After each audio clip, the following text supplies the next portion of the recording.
Baik, minta perhatiannya. Assalamualaikum warahmatullahi wabarakatuh.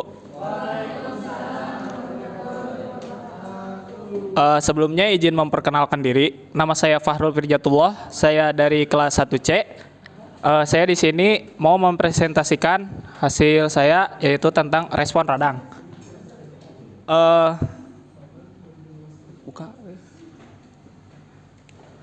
Jadi apa sih radang itu? Radang atau inflamasi adalah respon dari suatu organisme terhadap patogen dan alterasi mekanis dalam jaringan, berupa rangkaian reaksi yang terjadi pada tempat jaringan yang mengalami cedera seperti karena terbakar atau terinfeksi. Nah, penyebab radang ada berbagai jenis, yaitu akibat agen kuman. Agen kuman contohnya kuman influenza, yang dimana radang karena mau flu ya. Biasanya kita suka sakit pada bagian tenggorokan terlebih dahulu sebelum kita flu. Lalu ada agen parasit. Agen parasit contohnya cacing-cacing. Ya mungkin udah pernah ngerasain ya pas kecil suka cacingan. Tapi biasanya parasit cacing juga, bukan hanya karena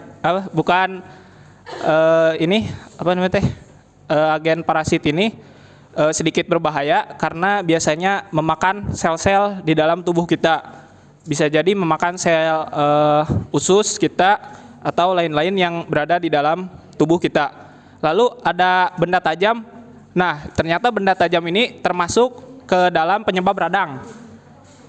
Jadi benda tajam ini contohnya yaitu seperti pisau, cutter, terus ya yang paling parah itu yang benda tajam yang udah karatan. Jadi bukan hanya menyebabkan radang, tetapi menyebabkan juga infeksi pada tubuh.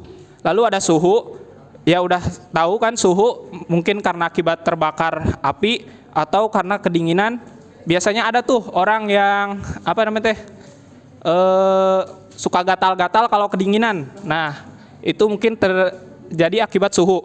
Lalu berbagai jenis sinar. Contohnya sinar mungkin udah jelas, yaitu sinar UV yang diakibatkan oleh matahari ya, yang biasanya ya bisa menimbulkan gatal-gatal atau ya yang lain-lain.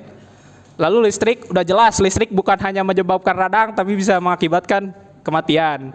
Lalu ada zat kimia. Untuk zat kimia banyak ya, apalagi yang paling berbahaya itu yang pernah viral tuh soda api ya, bukan jangan minum tuh. Ya, zat kimia. Next. Lalu ada sel-sel radang. Nah, sel-sel radang ini maksudnya bukan yang menyebabkan radang, tapi sel-sel radang ini yang membantu kita saat penyembuhan radang. Yaitu yang pertama ada neutrofil, ada basofil, dan eosinofil. Nah, neutrofil adalah satu jenis sel darah putih yang ada di dalam tubuh manusia. Tubuh membutuhkan neutrofil untuk melawan infeksi sekaligus melindunginya dari berbagai ancaman penyakit. Nah, jadi neutrofil ini salah satu dari sel darah putih yang ampuh untuk mengatasi radang. Next. Lalu ada basofil. Basofil merupakan salah satu jenis sel darah putih yang memiliki peran penting sebagai bagian dari sistem kekebalan tubuh. Sebagai pertahanan pertama karena dapat migrasi dengan segera dan dengan jumlah yang besar, tetapi tidak berdaya pada kuman-kuman tertentu seperti tuberkulosis. Nah, untuk sel darah putih ini, basofil ini, dia ini migrasi dengan segera dengan jumlah yang besar. Jadi ini tuh sistem paling pertama saat kita terjadi radang. Tapi kalah terhadap kuman-kuman tertentu, contohnya adalah tuberkulosis. Lalu ada eosinofil, adalah sel darah putih atau leukosit. Jenisnya ada 3, yakni granulosi, linsofit, dan monosida. Semuanya berfungsi untuk membantu sistem kekebalan tubuh dalam memerangi infeksi.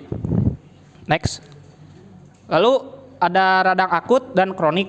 Jadi radang ini dimulai dari radang akut yang merupakan respon imun yang biasanya berlangsung hanya beberapa hari dan secara normal bermanfaat untuk penyembuhan, meskipun sering disertai dengan sensasi tidak menyenangkan seperti gatal atau sakit. Nah, lalu ada radang kronik.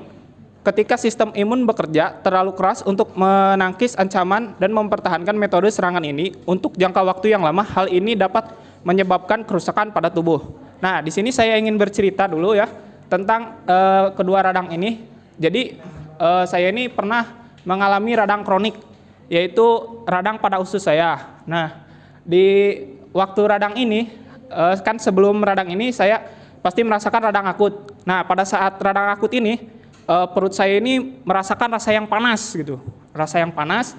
Nah, harusnya di posisi perut saya merasakan panas itu, saya harusnya cepat-cepat konsultasi ke dokter atau ke ahlinya, atau kita itu meminum larutan.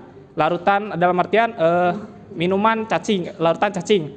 Yang contohnya yang nggak di-endorse lah, itu mereknya ya, yang ada badaknya.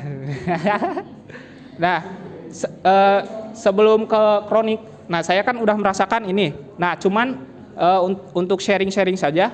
Jadi kesalahan saya ini pas sedang akut ini, saya tidak meminum larutan atau tidak konsul ke dokter dengan cepat, tapi malah karena pikir saya itu mah, jadi saya meminum obat-obatan dan paling fatalnya lagi diurut ya. Jadi bagian perut itu jangan pernah diurut ya, apalagi saat radang. Nah, lalu pada saat saya kronik, saya udah benar-benar ngerasain yang namanya bukan panas lagi, tapi ngerasain gak hidup.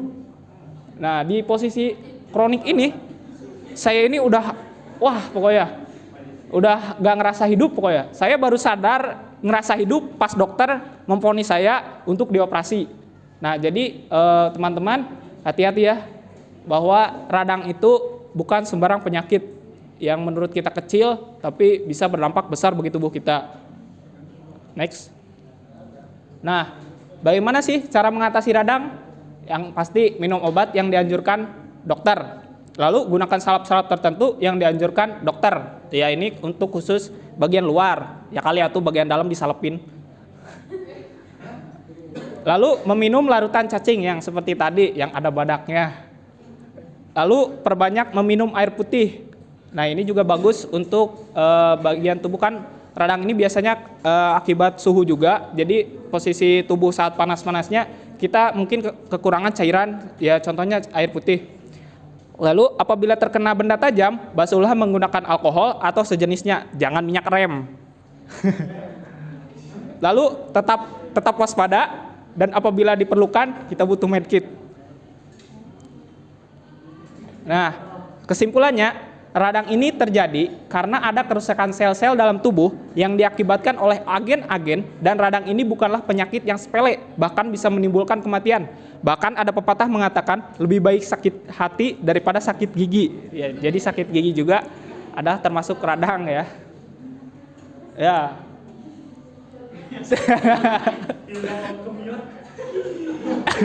Sekian dari saya.